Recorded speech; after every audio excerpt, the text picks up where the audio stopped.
Hey, what's up, Blazer fans? Welcome to We Have a Take the What podcast. I am Tara Bowen Biggs, joined by Rose Harding. Hello, Rose.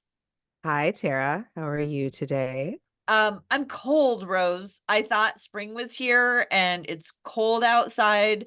And I'm also watching the NBA playoffs and it's a cold world out there. I'm just cold on every front.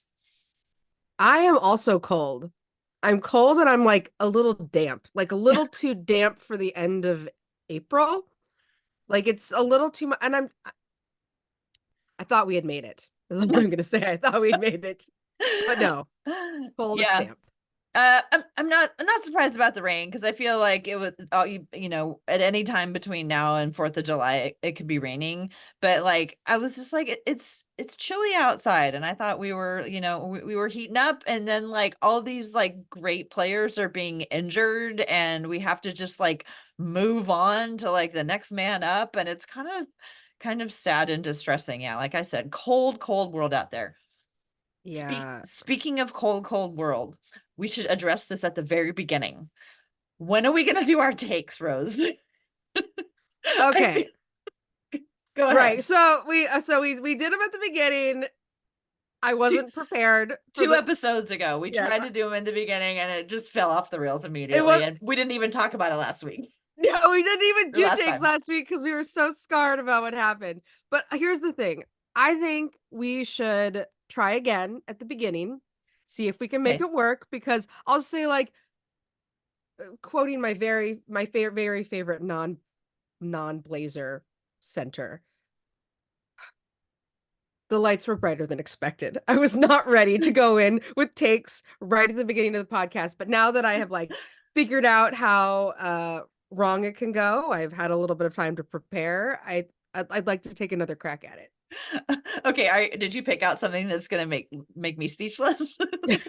I hope not. I hope not. Okay. Okay. Tara, Okay. it's April 28th, Okay. 2024. What's your take?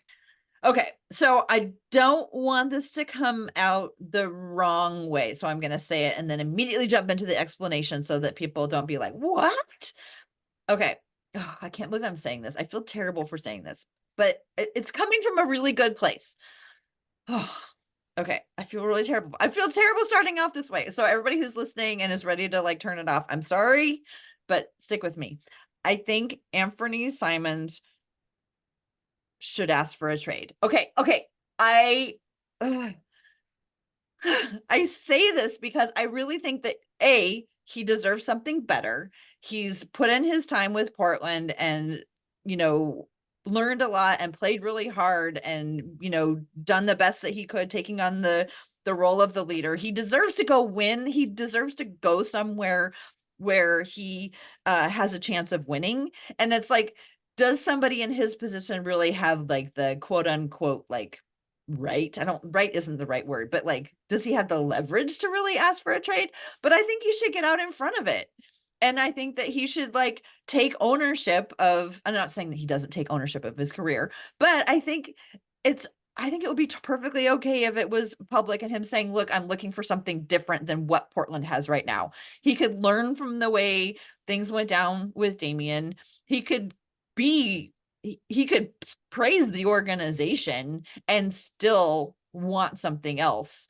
And I just think that he could show that he listened and he learned from Damian's situation. He could end up somewhere better for himself. And I know that we've talked about where he might, thrive later. Mhm. The thing that I'm adding to this is just that I think that he should get out in front of it and be proactive about it. And I think that would be good for him. But what do I know? Well, so let me ask you this. When you say that he should ask for a trade, do you mean like publicly demand a trade, or do you mean privately ask the management for a trade? Because those are different things, and we know that like both things have happened before. Mhm. I'll be honest, I don't think that Ant Anthony Simons does not seem like the guy who publicly demands a trade. Persona-wise, he just doesn't seem like he's that level of player. Mhm. Like, but I could see him privately going to, Joe Cronin and saying, look, like, I know I don't really fit the timeline of what you're trying to do here. I would like to have the opportunity to go someplace and win. So, like to put out there that yes, he's interested in a trade. And like so far as we know with Joe Cronin, he's put most of the guys who he's traded in pretty good positions Yeah. and thought about their futures. And, maybe he can have that kind of relationship. We know that both he and Ant went to Nurk's wedding last summer. Like we know that they've been around each other, not just in like the professional when they're playing basketball context. Like maybe, you know, I don't hate that. I don't Yeah. hate that take. Well, and thank you for asking me to clarify, because I do think that it could be done. And I think that he should go to the front office and talk to them first about it. But I think it's okay that it also makes it into the media, and it's not like a threat. It's just a, like, we've decided that this is what's best. Um, yeah. So I don't think you should like demand a trade without having talked to the front office and all that. I think asking for a trade rather than demanding a trade is what I'm thinking. Okay. Yeah. I don't hate that. And if I were him, like I would be excited to move on and not be in a rebuild for another 2 to 4 years or whatever. And like, he's older now, even though he came to us very young, like he's older, like he deserves to go and try to compete somewhere when he's still like on the rise, not when he's like kind of on the decline. Yeah, totally. Yeah, I don't hate Okay. that. But listeners, like think through this one before you decide to burn Tara alive for this take, because It this is just not. it just yeah, it just seems a little weird for me to be saying it, but we always want what's best for guys, and we can see that sometimes it's best to move on. So anyway, what is your take today, Rose? Okay, my take comes from watching some playoff basketball, some first round playoff basketball. And it comes from, I don't know, did you watch the Sixers Knicks game? Not the game, must have been game 3. Yes, I think I've watched all of those games. I watched the first two more carefully. I didn't watch the Okay. third one as closely. Okay, so here's the thing that I was thinking about. There was a play, people talked about it, where Joel Embiid fell down under the hoop and grabbed Mitchell Robinson's feet Oh, underneath the hoop when he goes up to dunk the ball, which is super duper dangerous. And he got a flagrant one for it, which is it's wild. I'll just say that that's a wild. I feel like it's only a flagrant one because it's Joel Embiid and they don't want to throw out like a star of that caliber in the playoffs. But I think that is like one of that's really wrongheaded because Mitchell Robinson left that game in a boot.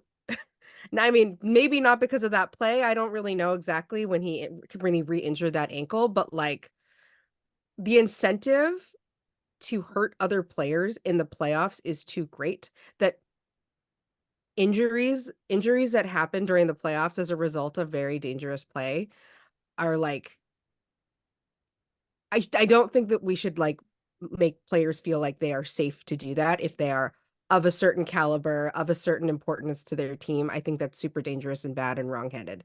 So when I think that I'll say I don't know how they would implement this because I'm not a rule person that figures out the details of the rules, but I think that they should examine games for dangerous plays that lead to suspensions. And that threat needs to be there. Because it's too dangerous for guys. We're already losing a ton of guys to legitimate injuries when there isn't dirty play. When there is dirty play involved, like Draymond kicking guys in the nuts and mm-hmm. whatever. Like Joel Embiid also kicked Mitchell Robinson in the nuts that game too, which was wild. But like dangerous plays like that are like very, very, very hard on players' bodies. I think that they should be more willing to uh suspend guys from play because the only way to discourage play like that is if you're willing to punish it Mm-hmm. severely. Because if the punishment is so severe, like that it might hurt your own team, players won't do it. But they know that they can get away with it a little bit more in the playoffs, especially if they're guys who are like, oh, we don't want to throw out Draymond Green in the playoffs. We don't want to throw out Joel Embiid in the playoffs. You need to be willing to throw those guys out in the playoffs when they are threatening to hurt other guys. Like, just no. I'm Mm-hmm. not here for injuries. I ban injuries. I don't like injuries anyway. I don't like dangerous play that like is a little bit encouraged by like weak officiating because everybody's too scared to toss stars. I Like, I think that's a really good take. And are you talking about like being able to go back even after the fact and review it like when the game's over and be like, hey, yes, wait a minute. Uh-huh. yes, yes. Yeah. Go back and review the entire game for super dangerous plays, even if the player was not tossed. hmm Because quite frankly, if you get away with it in a game now, there's no recourse, right? hmm There's no recourse like, oh, you got away with it in a game and they didn't toss you. And so even if they fine you later, you still don't miss playtime like you would have had they called it in a game. So you know what? Let them suspend guys for the next game because these are series where that stuff matters. And if you really, really hurt your team that way, like, and you lose because Joel Embiid grabbed a guy by the ankles, like, that's on Joel Embiid. Yeah.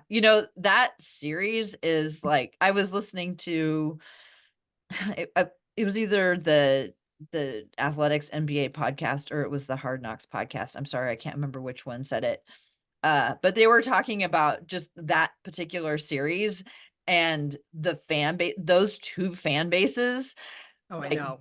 going at it. And also like the officiating is like, no one's going to be happy with the officiating. Like, no matter what, No. no one's going to be happy with the officiating. And I wonder if part of the reason they haven't done it sooner is because like when you go back, when you can look at something in the after like that, then where did they draw the line?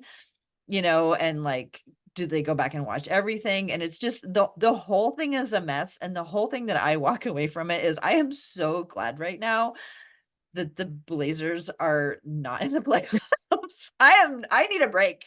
I like it is I mean, I'm not that's another thing. Everyone's going to be mad at me. How many be? So, of course, we want them to be in the play. We want them to be a good team.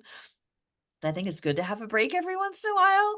And I just like when I look at how e- all these fan bases are on 11 right now, right? Because their team is in the playoffs. I think it's good to like be able to take a step back and go, okay, what's important? And I guess what I would say, not instead of saying I'm glad the Blazers aren't in the playoffs, I would say I'm glad that the Blazers are in a part of their evolution where we know where they are and we know what to expect and we know that they have talent to acquire and they have experience to develop, and it's going to be a little while because it's a mess out there. I would not want to step out into that what's going on in the playoffs right now because it's a bloodbath and I don't want to. Yeah. I want to wait. I want our team to be ready for it. I want our team to be so good that they're ready for it, not that they're just like stumbling into it and like just getting overwhelmed. If we're trying to produce like a Broadway hit, like we are still casting for the hit. Mhm. You know what I mean? We're still in the casting phase. Some of these other guys, they're in like dress rehearsals. Some of Mhm. these other teams, like it's like go time. Like it's like make or break for them. They're doing 10 shows a week and trying to like, you know, make Mhm. make their mark. We're still casting. Yeah. We're still figuring out who's gonna be in our cast. And it's really fun to watch teams that are in that place where they have had a hit that they've been running for years. Oh yeah. Um, it's like, and it's just it becomes more apparent all the time, like how hard it is to get there, to get the right mix, and then also get get the right mix of personnel on top of the right mix of plays and coaching, let's say. So yeah, I've really sort of been enjoying watching these in terms of being able to be like, oh, I'm so not ready to be in that right in that right now and just like watching it. But so the way I've been watching the playoffs is kind of funny because so I had Fubo to watch Root, while the Blazers were playing, and then I Yeah. of course canceled as soon as I could. And so my Fubo subscription ended. So now I'm watching it either through the NBA app. I can't watch like the regular broadcast, so I can watch like the camera above the left end or the Right. camera or the 4-1 where they just follow a player, which is kind of fun to watch it that way. I've also been listening to a lot of radio broadcasts. Like I listened to the Pelicans game and it was just like the Pelicans commentators complaining about the refereeing officiating the entire time. But then the games that are on ABC, I can watch them like over the waves, right? Like I don't Mm. need to stream. I can watch it like with my antenna, which has been really fun.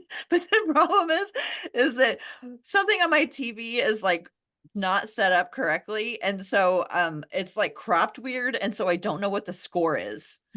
So I've been watching all the ABC games having no idea what the Oh score my, is.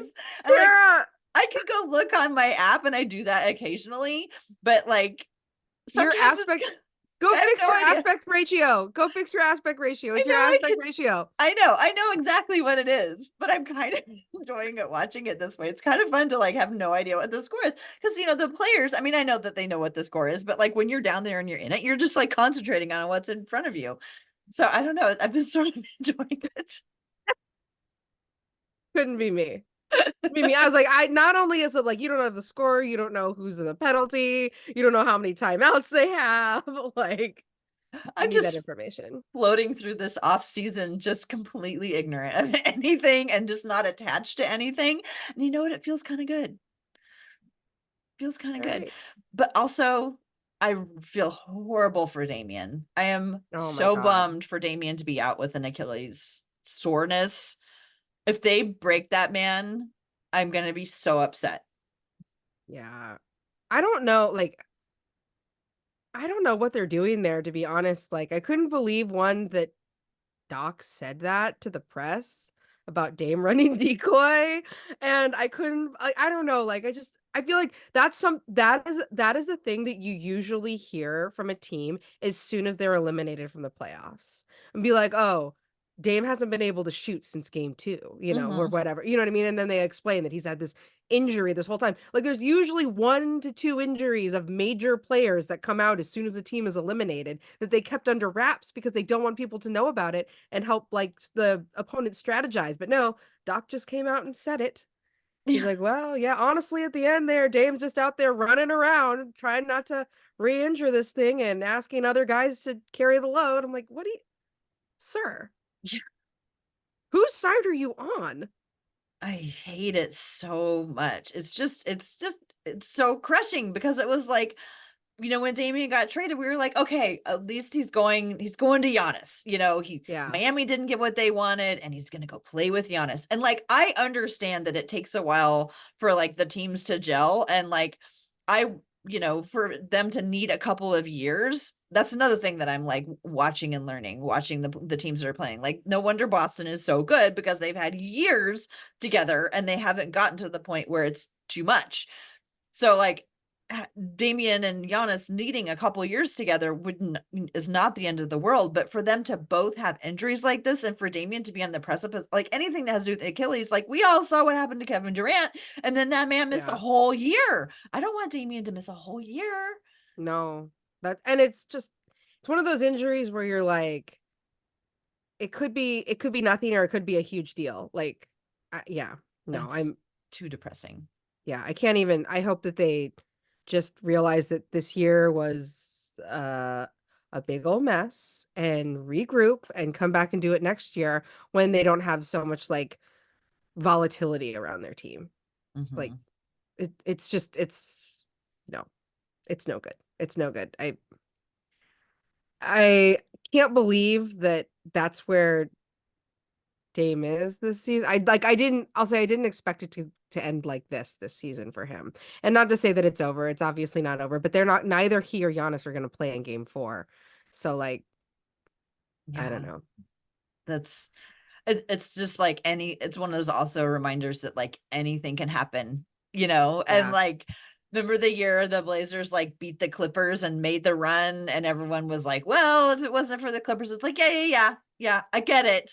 You still have to like do Yeah. your thing, Yeah. um, and get through it. But it's also like everything is just it's on such a thin, tenuous hold that it can Every all just fall apart.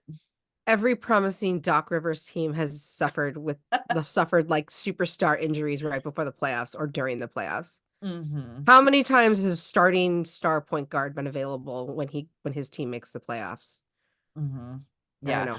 Speaking of Doc Rivers and the Clippers, though, did you see that the trailer is out for Kelly Coyne's Oh, yes, I did. movie? what's it called? Is it called Clipped? Clipped. Oh, Yeah. it looks so good. I can't wait. Yeah. Also, Lawrence Fishburne as Doc Rivers. I'm like, dude, Doc, they did you solid. Like good for you. Like they got a good star to play you. No, like guy who Mhm. you have to look up and be like, oh, I know his face, but I don't know his name. Like Lawrence Fishburne, good for It, you. it looks so good. I can't wait to watch that. Okay, do you have any other playoff thoughts before we get into the what awards? I have one more playoff thought, but I've been talking a lot. Do I have another playoff thought? Oh, well, so my dad was here yesterday and I asked him, I have talked about him several times in this podcast, and I always marvel at how he somehow has decided he's this big Joel Embiid fan, despite being a Knicks fan. Like, Yeah, from how he's dealing with that. yeah, and God knows. And I was like, how do you choose? And he's like, I don't know, I'm torn. And I was like, oh, you're torn, thank God, because I thought that he was just going to be like, I'm for the Philadelphia 76ers, of course. And I'm like, what? It's not your childhood team. Anyway, I asked him, he's like, oh, I'm torn. And he's like, but I just think of it as I'll be happy either way. And I was like, you will? He's like, yeah, why not? And I was like, That's so that's a good mature. question. Why not? But in my head, I was like, cause like I was like, it's hard to just be so cavalier, blasé about this because like the Sixers and Knicks fan bases hate each other. And he's like, no, no, they don't. I'm like, yes, they do. And he's like, nah, it's not a big deal. And I'm like, and I realized in that moment, I was like, oh, my dad's been gone from the East Coast too long. He Mm. doesn't like know anymore. Like what those fan bases are like, I guess, or he forgot.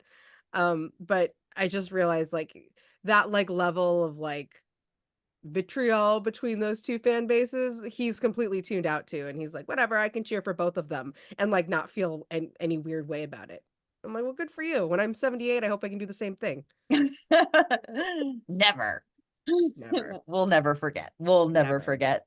Um, that's cute. Right before we were recording, I was watching the game, and Josh Hart was on his ninth straight 12-minute quarter. He had just completed his ninth straight 12. That man is that's the Man of Steel right there, or Iron Man, or whatever you want, whatever comic you want to.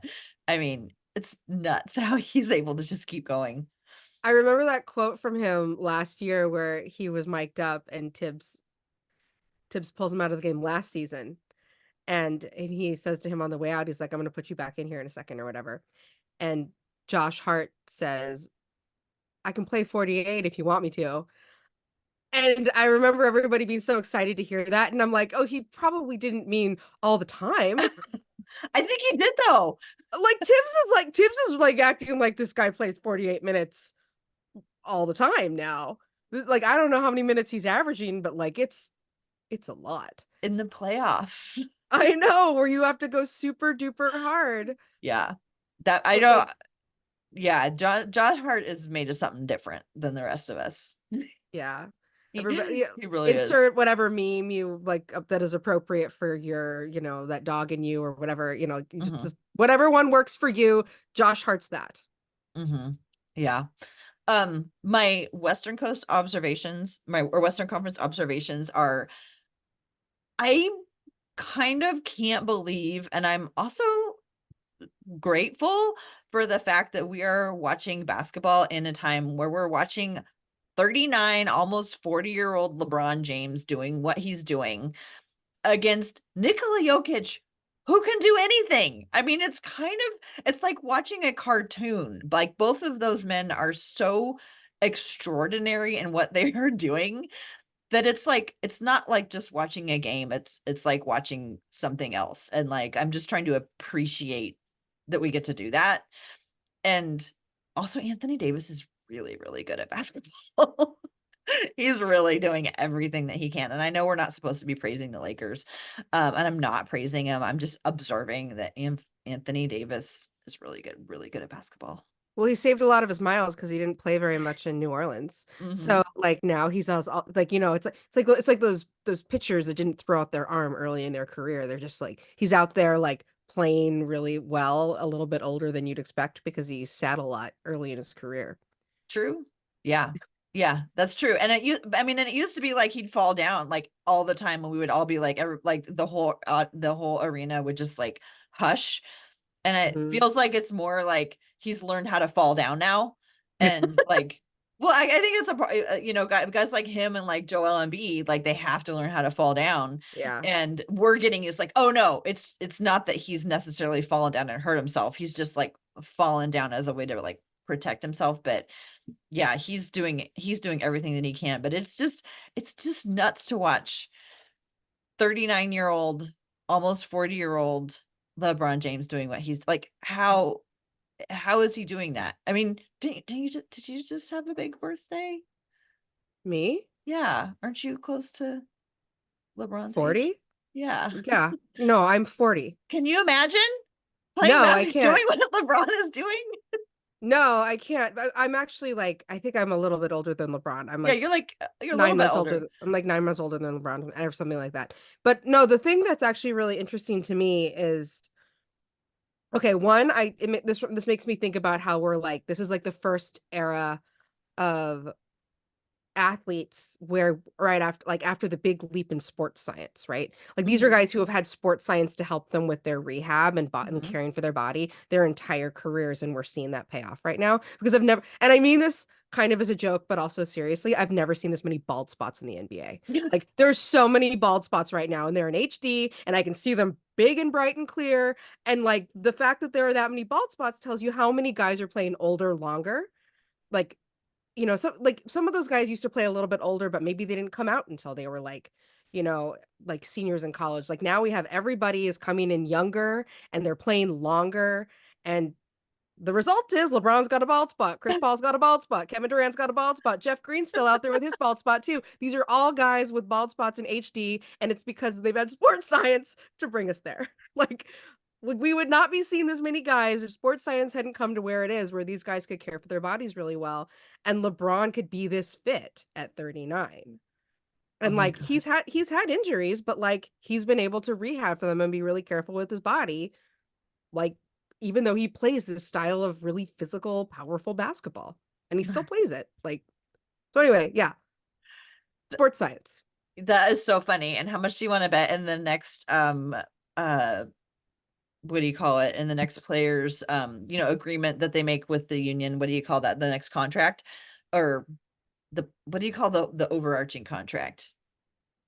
The The the players union makes with the Oh league. yeah, Bargaining. The the next bargaining time agreement, the they're collective bargaining agreement. yes, the next CBA they're gonna have a clause about camera angles. Okay, we're gonna do more from the ground level. We don't want to see top down so much. As soon as CJ starts to get that, it's over.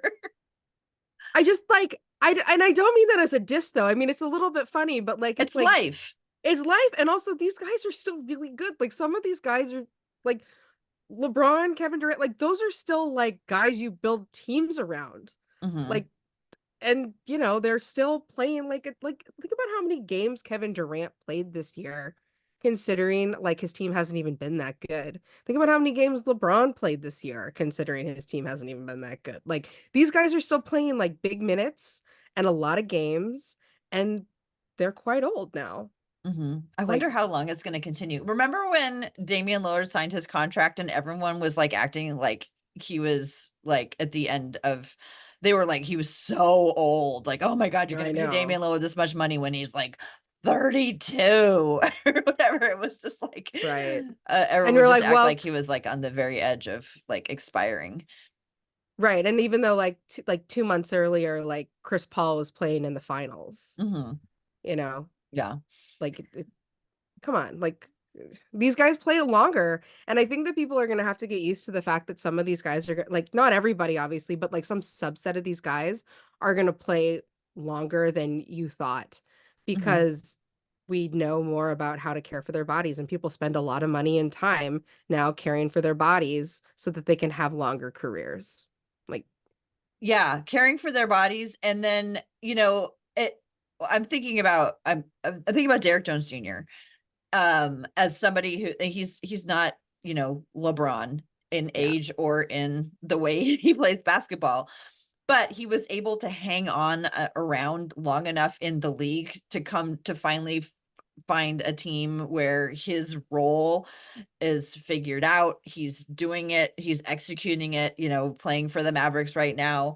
And it's just, not only are people's like their body can keep up with them long enough as a role player so that they can find that role for themselves in an interesting way. And it kind of like, now my mind is kind of racing thinking about all the super young players on the Blazers, and Mm, like how much longer we'll be able to watch them in the league. Like they just got here, yeah. and it's been a while, like since we've had a team where we're going to watch these young players develop, because it used to be like it was Damian Lillard that we watched, and it was CJ McCollum that we watched, and it was everybody else that W.H.A.T brought in for a year or two at a time. So it's exciting to think about, the young players on the team. And, if they're 20 and we're talking about guys in their 30s, that's more than 10, that's for some of them, it's like well over 10 years, until they're in their mid 30s. And wow, what are they going to accomplish? How many of those years are they going to spend in Portland? Yeah, that's actually wild to think about. Yeah, because we had like a little core group of guys where we were like, we know these guys will be here, and all the other ones will be moved around. Hmm. I mean, Um, Nurkic was here for a long time. yeah, Nurkic Um, was. but yeah, but we're on to a whole different team now. You don't have to tell us that twice. But are you ready to talk about awards now? It's award season. What I am so awards? ready to talk about awards because award season is upon us, and we need something to celebrate. We need something fun to talk about with these Trailblazers. So we had Jason and Rachel came on at the beginning of the season and helped us narrow down the awards for the year. And today you and I are going to say who we would like to nominate for these awards. Yes. Um, so let's Some start. some of those nominations came from listeners too, Mhm, and mhm. we're gonna shout you out as we get through them all. Yeah, so let's start with social media play of the year. Now, this is a slight variation from the previous two seasons where we had social media player, and we anticipated that with so many young guys that we didn't seem to have a lot of a social media presence, that we might not have that many guys, and I think that played out. Yeah, I have I'm happy about this change. yeah, I'm too. So we went with social media play of the year, something that happened on social media of note. So About Blazers, not necessarily by Blazers. yeah, exactly. And I think, to me, the thing that I held up as like the shining example of like the biggest social media play of the year that happened in the past was I'm Trying Jennifer. So I tried to think like, Yes. we didn't have anything that big, I don't No. think, this season, but we did come up with three, and we're going to do three nominees this year. So we came up with three, and one of them was the first one that we're nominating for this award is Jeremy Grant's Sage tweet. Now, to remind folks, and this will also be linked in the show notes, to remind folks, Royce White, former NBA player and now attempted politician, I guess, he's retweeted reshared a video of Jeremy Grant talking about the things that he has. It's a part of that was that GQ thing, I think, Yeah. where they talk about things that they carry with them or that are important to him.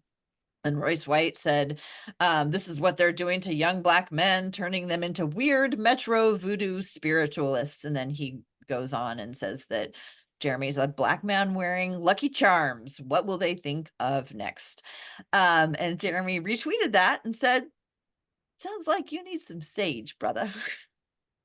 Which was also part of what Jeremy talked about, was how much he enjoys sage. And I thought we both thought that was an excellent response by Jeremy. Yes. Very on brand. And also, like, I don't know if you remember, but like at the time, Royce White had like picked out a bunch of like he tweeted a bunch about Jeremy that day. He decided that that was who he was going to like pick on for whatever reason. He doesn't I didn't realize he was like a politician. I thought he was just like a social hater. But that's what he was acting like that day. That day he was there to hate Jeremy Grant, and Jeremy Grant was not interested in it. He just let that roll right off his back and told him to get some sage. So good job, Jeremy. So that's our first nominee. The second one was from the Trailblazers account, and I think we talked about before that both of us have enjoyed the Trailblazers account this year. Yes. There was a time when it was run by Amara Baptist and it was just like so great and so wonderful. And then after she left, took a little while to get back on its footing. But I feel like this year they came up with a really fun voice that created some just awesome content. And this nomination is for their Trailblazers Equipment Manager fan cam. A number Yes. of reasons that we like this one. It came out actually at the very beginning of the season, and it said something about how like our boss said we can't keep doing videos about following the players around, so we're gonna follow the equipment manager around, and it was just really cute. Go ahead. Oh, I was just gonna say, like, so one of the things that I will say about like another interest that I have is that in K-pop fan cams are a really big deal. They're like a whole like culture around K-pop. Like people make fan cams of their favorite members of groups and whatever. They put them all over social, and you may have remembered that there was a time where they were using fan cams of their favorite idols to drown out noise around certain like xenophobic, homophobic, certain kinds of information on Twitter. And also like submitting them when people like I think it was like in Texas, there was like some police department that was like submit videos of protesters if you have them from some event, and they just uploaded a bunch of fan cams to this report people doing bad things to the police. Um like web form. And so I just like the idea that these guys had to like sift through videos of like members of ATs and Stray Kids like while they were trying to look for protesters. So anyway, it's like a whole culture. I love that we did one for our equipment manager. Um one, because it was super cute, and two, because I love seeing like people associated with our team that are not just players and coaches, because I know there's a lot of people that contribute to their success, that are not just players and coaches, and it's nice to see their faces and celebrate them too. And three, because equipment managers got weirdly a lot of the spotlight this year, because like Giannis was calling them out for not washing their uniforms as well as they should or something. Like it was weird that like, he was dunking on their equipment manager, and ours, and at the Blazers we were out here making fan cams to celebrate ours. I love it. Yeah, the equipment managers caught a weird amount of strays from the Stars this season, but not from the Trailblazers. The Trailblazers No. were celebrating their equipment manager from the beginning. So we're nominating Corey. that. Corey, yes. Corey.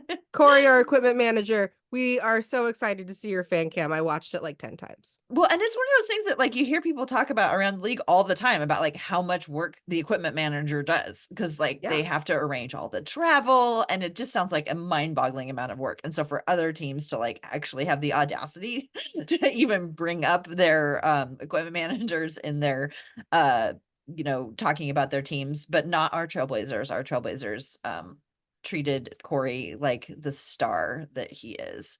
So that was our second nomination. And then the third one, I love the third one. Do you want to talk about that one too? Because you brought this as a late entry, and I was like, yes, that's amazing. Yeah, so the third one is actually from last night. The third one is Last from minute, get in under the wire. yes, and it was because, and I think I just like it because it's particularly tasty for Portland.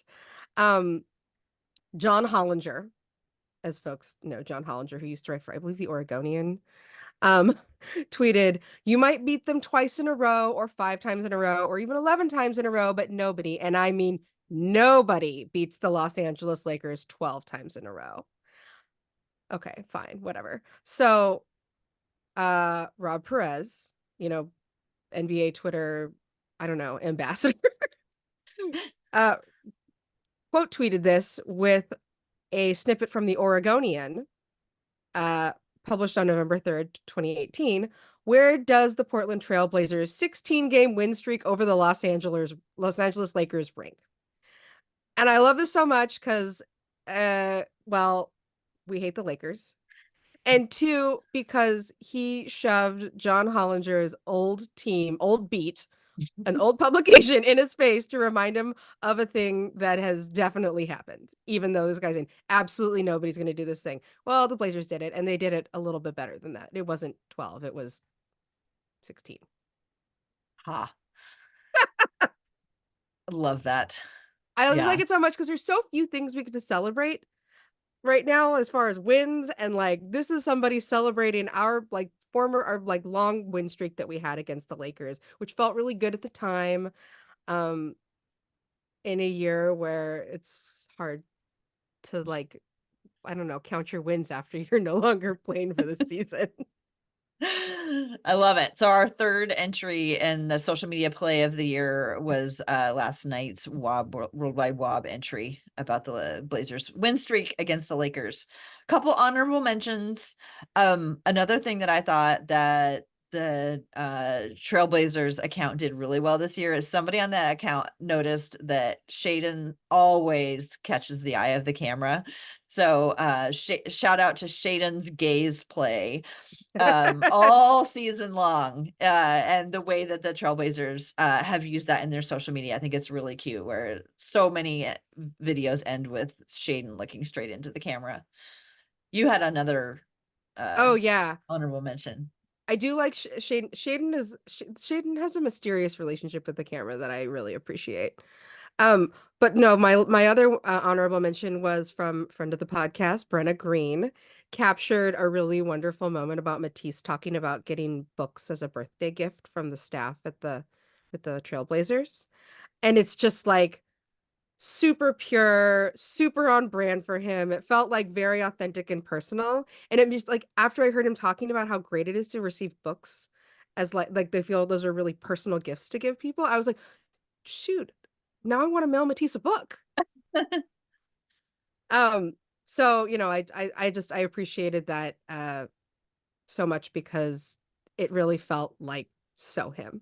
And Mhm. he's not exactly like a guy who stands out in social media very much. He's not trying to be like big or in front of the camera a whole lot. Whenever he posts now on social, he's posting interviews with his teammates or coach. Like he's behind the camera more than he is in front of it. And this was a really like kind of great authentic moment of him in front of the camera. Yeah. The more I hear him talk about stuff, the more I'm like, oh man, he is so intriguing.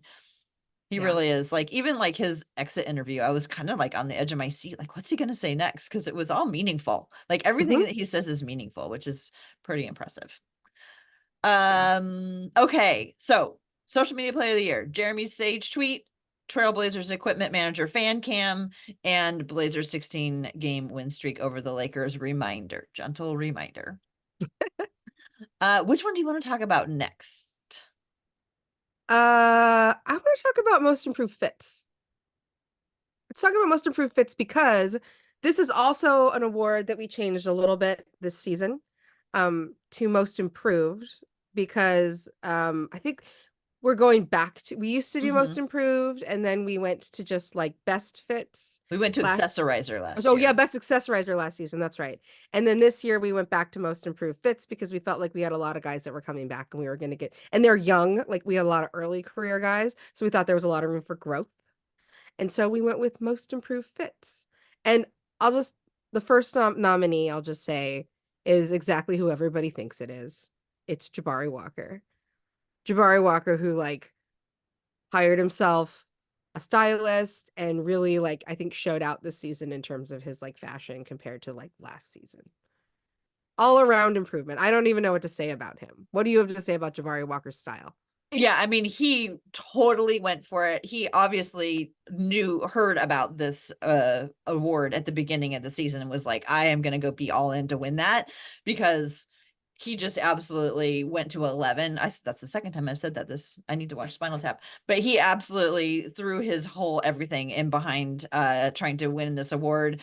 His, everything is like styled, everything. He looks like he's working really hard on having a point of view. Personally, it's not my favorite type of fashion. Like, I don't love it. Like, there's other guys's fashion that I like more, but fashion is a personal choice. And like, I think that if that makes him happy, then that's awesome. And I love it. And, uh, yeah, I think he's just really been gunning for it all year. And I'm excited that he's like, likes to talk about it. I remember hearing him talk one time. He said that Jeremy's kind of like a museum and he's more like a library. And I think kind of what he meant by that is that like, you know, uh he's just getting started and he's, just beginning. And so I super look forward to seeing where he goes with it in the future. Mm, yeah, me too. And I am excited to see him like evolve because I mean, not to say that he didn't show us a lot of variety, but I feel like he already like kind of has like a distinct style based on like the kinds of fits that he wore this year, and I wonder how he's going to evolve next year and incorporate like maybe a little more accessories, maybe like branch out into hats. I don't know. He wore a lot of sunglasses this year, and he did a lot with his pants, and he did a lot with color. But there's so many more things he could do. Hmm. I feel like as a big, tall man, a lot of the stuff that he wore made him look even bigger and taller. Mm, And that's great if that's what he's trying to achieve. I would love to see, like, I think one of the things that really resonates with me with Jeremy is that for such a big, tall man, he manages to wear outfits that make him feel like right sized. mm, Does that seem weird? It's just like it every time I see Jabari walking with a new outfit, I'm like, he is so huge and he's getting huger all the time, which is great. That's what we want in our, we want guys to have a big, large physical presence, but it's like, it's just everything is just so large. That's like a big leather jacket with like big, heavy pants and like big shoes. It's like, wow, there's just a lot going on. But I feel like I'm like, seems like I'm down on Jabari's fashion, and I'm not at all. I'm super excited about it and for him. yeah. Next. Oh, okay. Let's talk. This nomination came from a listener. This comes from Jesse, and he nominated Scoot. And Scoot has a really cool style, I have to admit. Like I remember seeing it early in the season and seeing more of it, probably because he sat out a lot later in like the middle of the season. But like he has like kind of like a rock biker style that's sort of cool, and we haven't seen for like I can't think of like the last guy we had who had a similar style to him on the Blazers. Hmm. Um, yeah, I think that's a great nomination. The only thing about it is that like he started off at a high level. Yeah. So it's kind of like if you're going to measure improvement, like I feel like, Scoot, with the benefit of having his sister as a stylist and like coming out on draft night with like the bedazzled Oh my God. amazing fantastic suit, it's like the bar was already like way up there. Like, how do Yeah. we measure improvement when somebody, starts off that high? But I was actually really pleasantly surprised by a few of our young players that really did come in with a state, with a kind of a fashion statement. I mean, Hmm. let's see, let me think about it. Now you're like, who? Are you kidding me? Uh, I mean, Well, okay, there was a lot of sweatsuits. there was a lot of sweatsuits, and Anfernee, you're gonna pry that sweatsuit off of him. But there were a couple of times where Anfernee wore hard pants. Every night that Yeah. Anfernee wore hard pants, there was a celebration in the group chat of like, "Yay, Anfernee, go!" But like Tamani, even though he wore a lot of sweats, he liked to wear. He loves the flower ones, obviously, but he also Hmm. wore.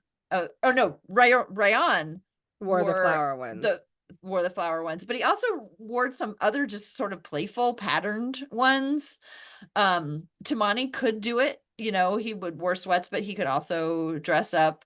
I mean, DeAndre's not young, but he's a nice dresser. Yeah. He's got a lot going on. And then you know what? We have Chris Murray, who sets the bar as this is a- as a guy who really prefers just sweats. He and Malcolm Brogdon just are happy to wear their team issued sweats and, you know, spend their artistic expression in different ways. And then not there's through what they're wearing. Matisse, who wears technically hard pants, but they're all cropped and they all look exactly the same. Yeah. He has like a uniform, kind of like a Charlie Brown character, in that like he has like a closet that must be just filled with like the one outfit because he Yeah. wears it all the time. But But it like works. it works and it suits him. And you know, in silhouette, you saw that you wouldn't even need to be able to see his face. You know exactly who's walking up there, and he's wearing Converse. He's wearing Mhm. like the, I don't even know if they're capris, but they're short pants. They're like shants. They're Yeah. shants.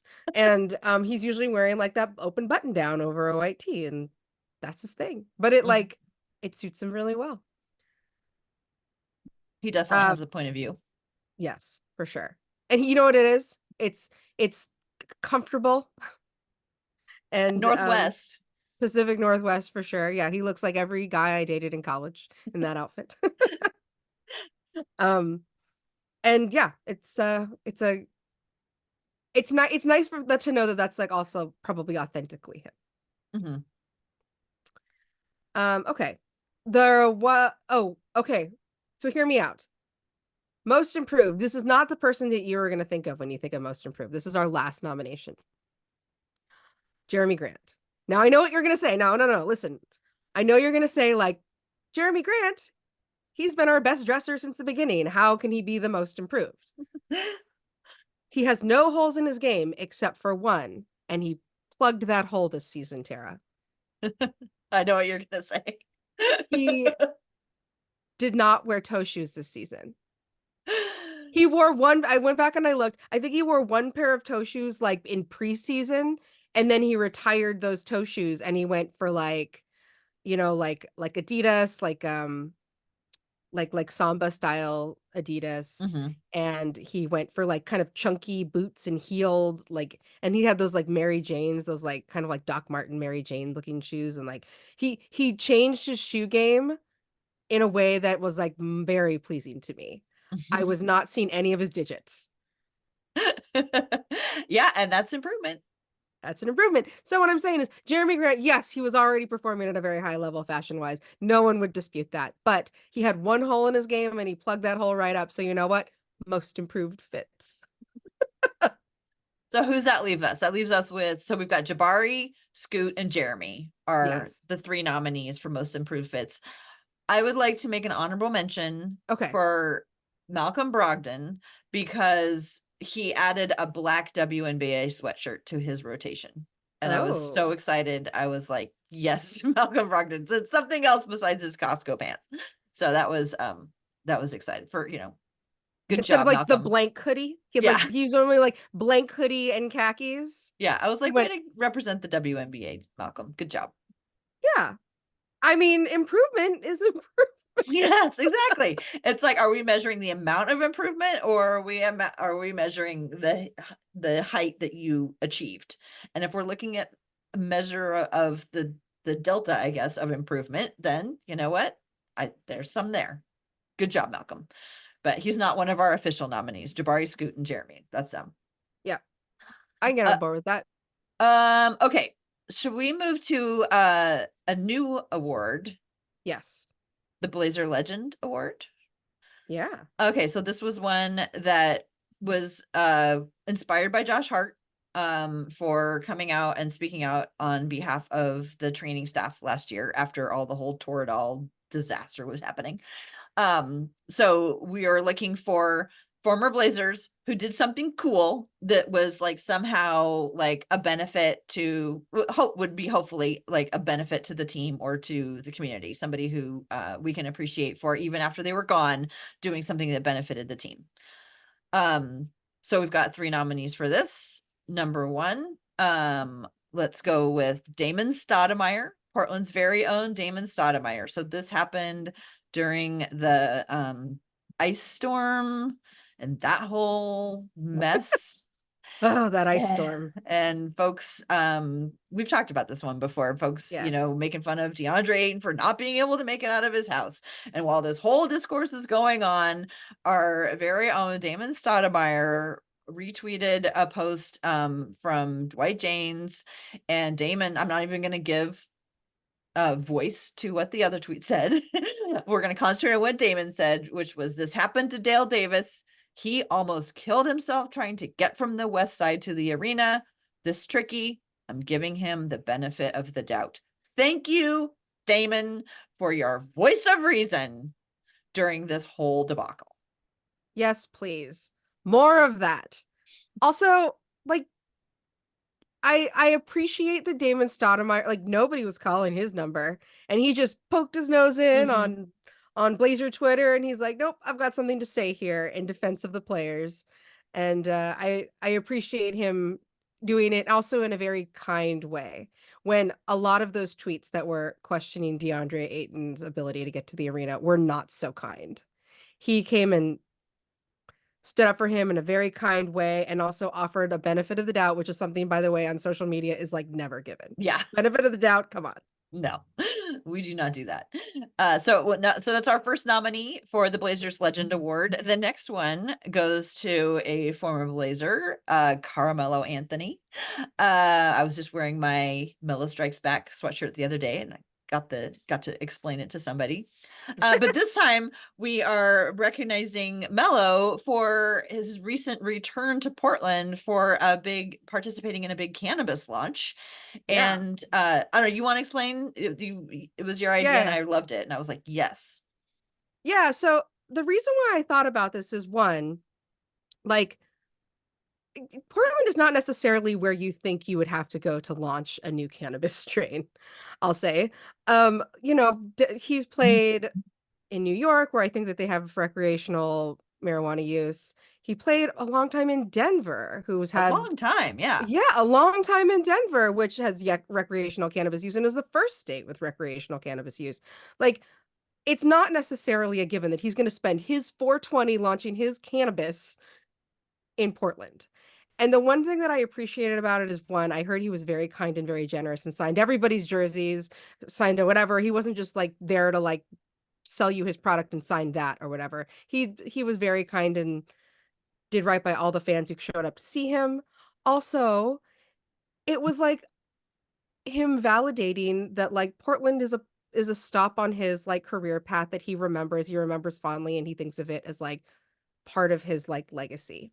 That he went from after that Knicks stint, then he bounced around a little while to a bunch of different teams where he didn't like OKC and I think the Rockets, and he didn't quite find his home.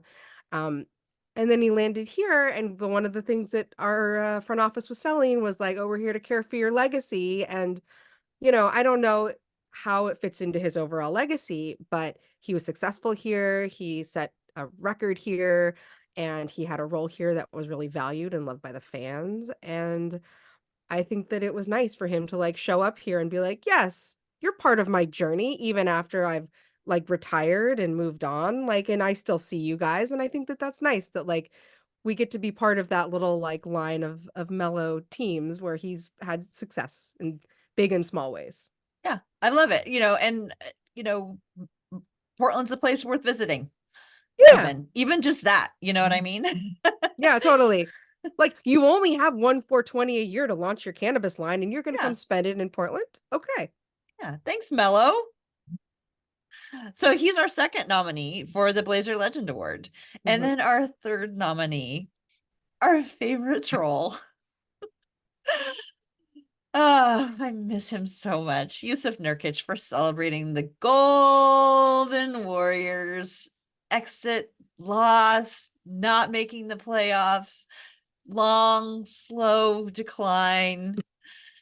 Nurkic was all of us on Twitter when he just immediately after the game went into it. I loved it. So for those of you who did not see Nurk's tweets right after the Warriors were eliminated by the Kings in the play-in, he immediately tweeted like the Looney Tunes ending frame, which is "That's all, folks."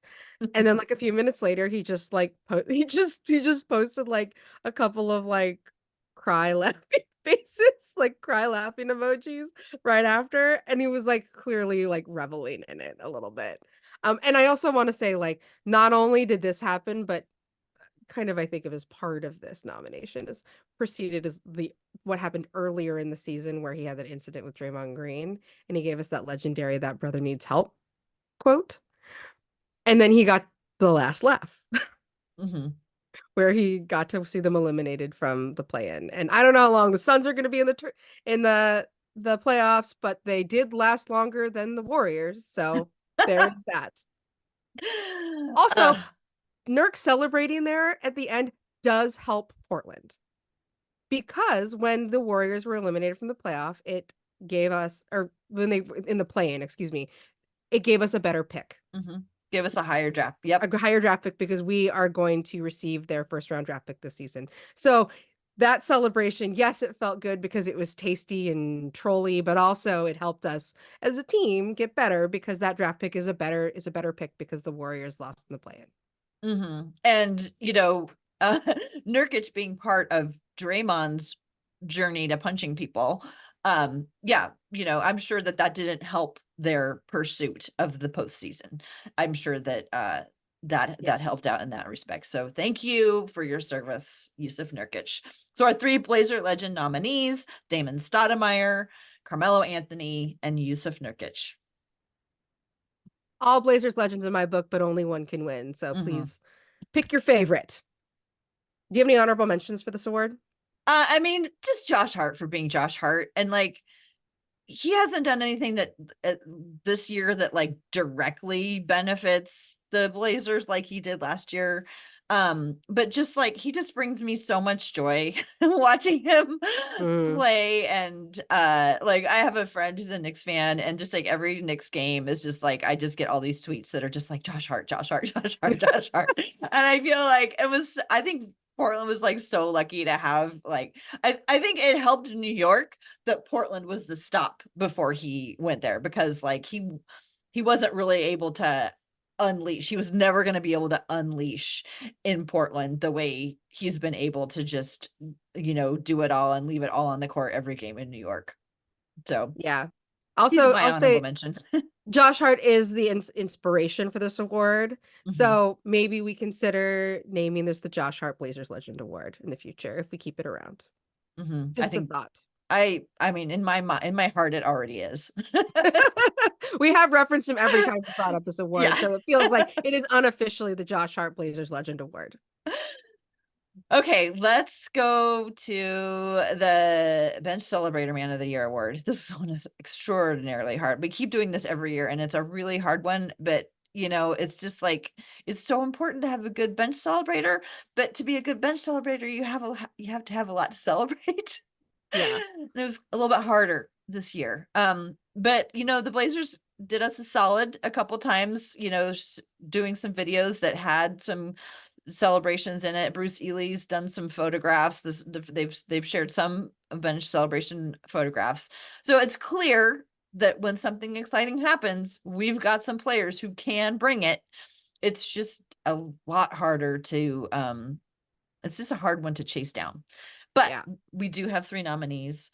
We're nominating Shaden, DeAndre Ayton, and Scoot, all of whom, have been on the bench a lot. It's pretty close. That's right. But who are clearly they're supporting their guys. And Shaden is like kind of the king of like the look of disbelief. Mm, Is he the one who puts his hand on his head a lot too? I feel like he does that a uh, fair amount. I don't know. And DeAndre is just so goofy. I He's know. just he's such a delight. Oh, He's I died a just thousand deaths on that bench. yes, exactly. That's R.I.P. Oh, he's back. Yes, exactly. Yeah, he likes to do the diet. And then Scoot is just Scoot's gonna be the leader of this team, and he needs to be the big. I mean, he needs Yeah. to be the biggest bench celebrator. He If needs to he's hype. Yeah. When he's if not in the game, he needs to hype from the yeah, bench. yeah. So And I that mean, nomination comes from Jesse. Scoots does. Oh no, it doesn't. I lied. It doesn't. It comes from I don't know where it comes from. It comes from us. Scoot's nomination came from Jesse for most improved fits, not in this award category. That's right. Right. But yeah, so Shaden, DeAndre, and Scoot. I don't know if you have any other thoughts on Bench Celebrator Man of the Year. I don't. I am a deadbeat co-host in this respect. I have been terrible at watching bench celebrations. Um and yeah. So I Well, apologize. and when I can remember, I do try to watch him at the games. Mm. And I, when I bring my binoculars, and I did spend a fair amount of time watching the assistant coaches because they're sort of like the opposite of bench celebrator man, because you can just see them like getting greener or paler Mm. as the game goes on, as the players are not doing what they're supposed to be doing. But it is very gratifying when they are celebrating, and the look of relief that comes over Scotty Brooks's face or Roy Rogers' face. Sometimes they do a little bit of clutching each other when somebody does something right. It's kind of fun to watch the assistant coaches. Yeah, that's funny. Okay. Bench Celebrator Man of the Year. We have one more award to talk about. One? Yeah, one. Most Valuable Blazer, which is a new award this year. Let's see. Well, okay, let's see. One of the things I want to say is that this person did not end up being a nominee, but we talked about him in the first half of the season, and then he kind of fell off. And I want to start with an honorable mention of Malcolm Brogdon.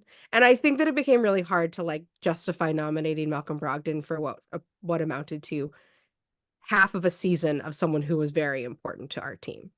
But then he was like pretty absent for a lot of the second half. We did see him like, mixing in with the coaches and staying in tune with the game and talking to guys sometimes on the side. But like in general, he just wasn't as impactful in that second half of the season as he was in the first half.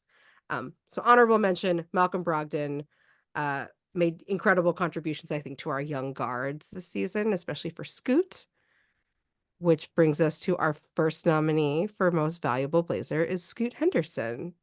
Tara, do you want to talk about Scoot? Yeah, I mean, I kind of alluded to it when we were talking about the last award. Scoot is going to be the leader of this team. I mean, that's like the Blazers moved on from Damian Lillard and drafted Scoot Henderson. So there is a lot on this young man's shoulders. And in the end of the season exit interviews that were published, the Malcolm Brogdon, to bring him back up, I really liked what he was talking about Scoot. And he said the word for Scoot is tough. And I was like, I kind of love that. And I'm not saying, I mean, obviously Damian Lillard was incredibly tough as well, but they're like a different kind of tough, the way that they come across.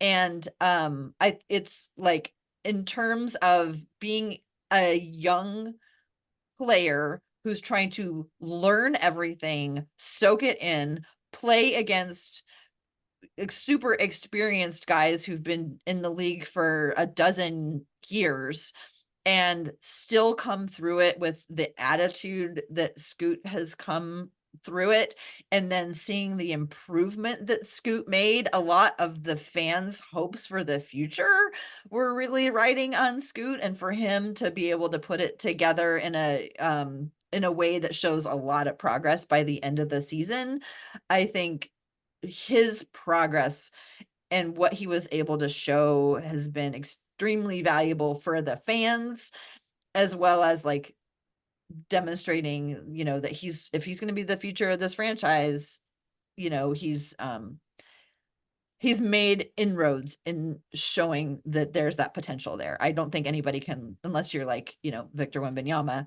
It's very rare that Right. after 1 year that it's, you've established yourself. But I think Scoot is on his way to that.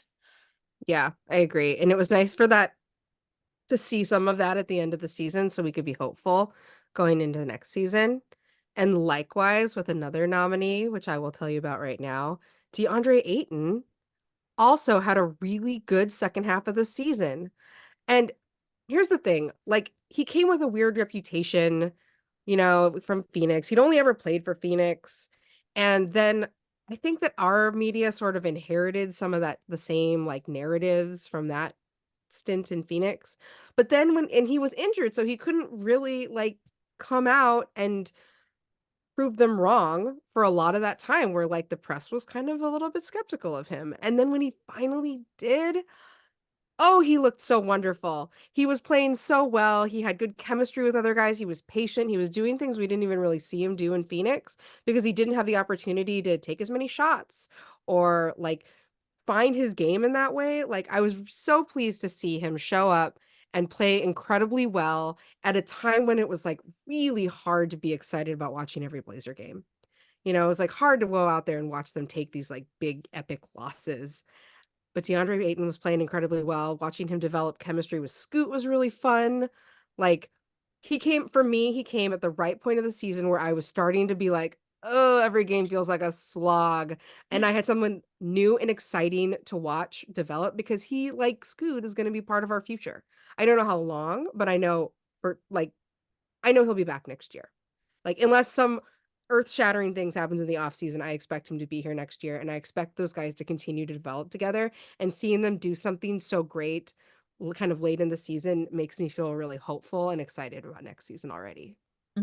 Yeah, we were kind of going back and forth between DeAndre Ayton and Malcolm Brogdon, Mhm. because like I remember Jabari's interview after, I can't remember which game it was, but it was after one of the games where they had a come from behind victory, and Jabari like basically saying we won this game because of Malcolm Brogdon, because Malcolm Brogdon told us that he thought that we could do it, that even though we were Mm. behind, we were playing the right way. And if we just would keep playing the right way, that we could win that game. And he, like, a big portion of his post-game interview was giving credit to Malcolm Brogdon. So it was like, oh, that's really valuable.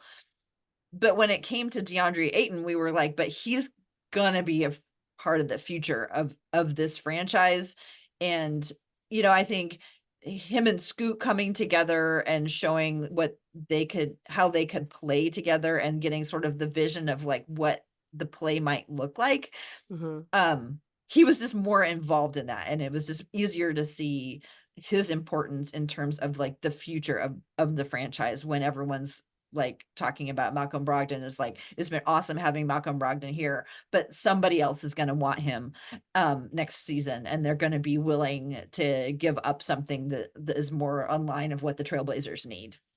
Yeah. And similar to Ant, like even maybe more so, like Malcolm Brogdon's like, later in his career than a lot of the timeline that we're going to be working on. Like he deserves to go play somewhere else and play for something that's not just for development for these young guys for when he's no longer with this team. Like I hope that he gets to land in a place where he's really highly valued, as I always hope, and has a good role that suits him. Mhm. He's wanted. And I think for a team that was so early in their rebuild, to have multiple people that we could make the argument that they were valuable, I think that it's a good sign. Yeah. And it kind of leads me to our third nominee for the most valuable Blazer, and that is the Rip City remix. For a number of, I can think of a Yeah. number of reasons why I would like to nominate the Rip City remix. Partly because it was just um, it was really fun at the end of the year when they were cycling players in, to have players come and be on the team who we were already invested in because they were playing on the remix. You know, so from a fan perspective, that made him very valuable. But for the organizational perspective, to just have all these young players to be able to develop so close to home, and it was just like, like I've said it before, it blows me away that the Blazers didn't have this prior to this season, because of like what a huge impact I think the Rip City remix had on who the, and you imagine like if when Damian Lillard was here, they could have Yeah. been developing players in that same way. I think it would have been a boon to Damian. I think the Blazers could have been even better. Also, like, that if Dame was here and we had the remix, he would show up for Mhm. them Yeah. and like build those relationships with guys like before they were on the Blazers team. And like I think that that Mhm. kind of inspiration from like the leader of the NBA like team says a lot to the guys. It's like, I believe like that we believe in you and we believe in your development and we think you'll do good things here. Like a lot of guys will thrive with that. Mhm. And also, look at what that thing is that guy does. That's that's what we need. And maybe he's Yeah. not ready, but keep him down, but let's bring him up for a couple of games and see what happens. I mean, I just think that contributed so much. It will continue in the future to contribute so much. It's hard to say it contributed a lot because the Blazers only won 21 games, but and it's not the matter. Like I don't know that the Blazers would have won less games if they didn't have the remix, but it's just so clear to me that the remix is such a valuable addition to this team. Yeah, I agree. And it also was like a really great way to keep some of those guys that played at the end of the season for us warm and ready to go. Like we didn't have to send them away anywhere. Like they got to play right here in Portland. They could, work out with the remix, be there for in Portland for the Blazer games on the bench. Like they really were able to be ready and warm, but also still like integrated into like the main team culture. Mm-hmm. So we have I'm guessing that I'm not sensing any resistance to nominating a team as opposed to a person for No, most I valuable think that's Blazer. fine. Excellent. I think that's fine. It We can do we whatever we these are want. These are our awards. these are our awards. It's our first time doing it. Like if you guys out there listening don't like this, then you can tell us, and maybe next year we'll heed your advice, and maybe next year we'll still just do it however we feel like. We should also honorable mention the equipment manager. Corey. No, is he the equipment manager Yeah. for both? Yeah. Oh no, I mean the equipment manager as most valuable Blazer. Oh yeah. Honorable mention should go to their equipment manager probably every season because of how much work the equipment manager always does. Yeah, and also they got to manage all those uniforms now. As we figured out, they just have too many uniforms to carry along with them. We did Oh, it. we did it. We got through all of our awards. So we have all of our nominees. We hope you all vote on for your favorites. Some of these, I'm not gonna lie, they feel kind of like ceremonial that we're letting you vote, but because they feel like they've already been won, I'll say in my eyes, but I won't say which ones. But we're very excited to have your voice. So please vote. Tell us who your favorites were. I don't know. I keep saying that I'll make actual physical awards every year, and then I never do it. And just so I'll say it again this year. I'll do it again, and I'll make them, and we'll see if I actually do it. Yeah, it's uh, we're doing our best. Let's just That's right. say. So I will make a Google form for people to vote. We'll share it, and hopefully everybody will vote early and often. Vote as many times as you want. I don't care. Write a script to like continually vote for you, or vote for Scoot for most valuable Blazer, whatever you want to do.